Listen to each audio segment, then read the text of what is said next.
I would say like venture builders, like siblings of an incubator, an accelerator, and it's basically in that kind of mold, right? So obviously in the beginning you had business incubators, and you were there, and I think over time the startups on the Silicon Valley made it famous, accelerators, right? Startup accelerators, right?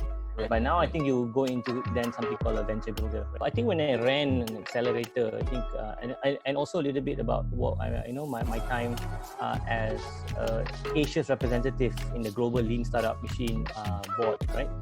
Where we share notes and we exchange information with what's happening in Europe, in America, right? And I could see that when the accelerator model was brought to Asia, there were a lot of things that didn't really work with the accelerator model, right?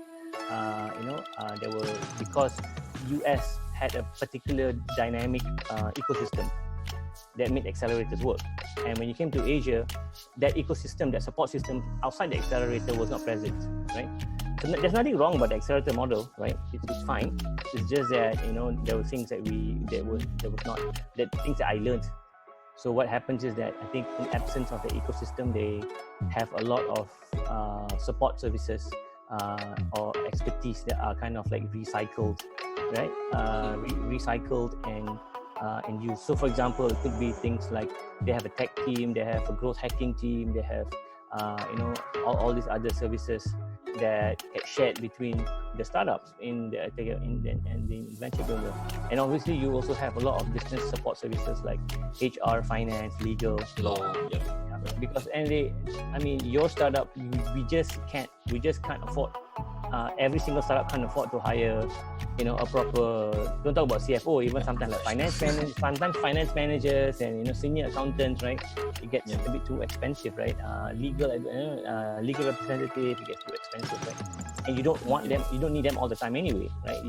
Your business is not big enough that you have a need for them all the time. You don't necessarily look for ideas. Sometimes the ideas are internally generated, and we create our own ventures, own ideas, right? I think that's number one. So, and the ventures that we create, we just don't look at competing against other Muslim startups, right? We just go ahead and say, okay, look, if we're going to do a financial startup app, we're going to compete against every single financial startup app out in the world, right?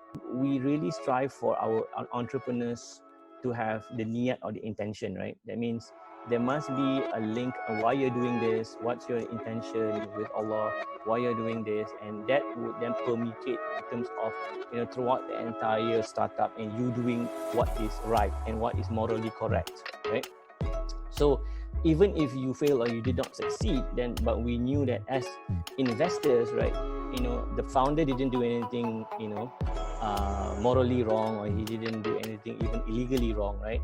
It's just that they tried their best, market didn't work out, things like that, right? And I think a lot of investors would back up founders who are like that. Emphasis on being Islamic is actually looking at the makeup of the founder, why they're doing it, and looking at it as the work as an act of ibadah, right? And when the work is an act of ibadah, the way you behave, the actions that you take, we believe is going to be different because you have that link and that awareness to Allah all the time, right? And it means that there is a third person in this room. It's just not between you and investor, you the client, you investor, Allah, you investor, you client, Allah, right? So your behavior changes, right? So you don't need a video cam on you, a spy cam on you to monitor your every behavior, because you know that your behavior and your actions are being, someone's taking note, right? Someone is, so you can't get away with it, lah. So that's, I think, one of the things where we strongly believe in Andalus Ventures. One of our key pillars that we view work as an act of ibadah, and every founder and every team that comes in to Andalus Ventures as well has to have the same belief as we do. Think of return of akhirah, people always think about just creating masjids and schools and whatnot, which is great, right? But okay, Islam has different facets of life, and if you look at the past history of Islamic civilization, Muslims were creating advancements in many aspects, right? Medical, astrology, even building cities, things like that, right? So I would say that to look at, when we put forward the idea that okay, let's look at ibadah as also doing good, on doing work in other areas, right? I think that's something that resonated with a lot of people and opened up their minds as well. Say, oh, wait a minute, right?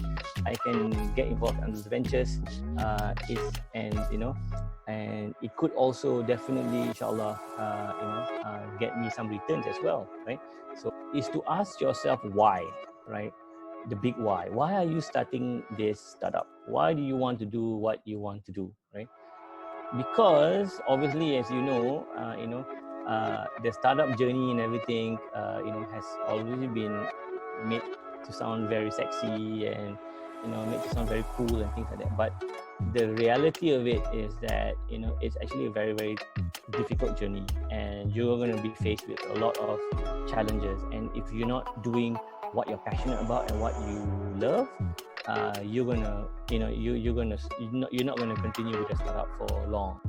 You're the kind of entrepreneur, I think, or founder, right, that has a similar vision. I mean, I think number one, shares similar, Islamic views as us, and wants to see work as an act of ibadah, and at the same time, you want to build a startup, right? And you don't want to do it alone, and you say, okay, I like this venture builder model where we are involved and things like that, right? Take a smaller equity, right? Don't mind taking a much smaller equity, because you're going to be building it with a team, with us, right? I think that's really how you can get involved with those ventures, right?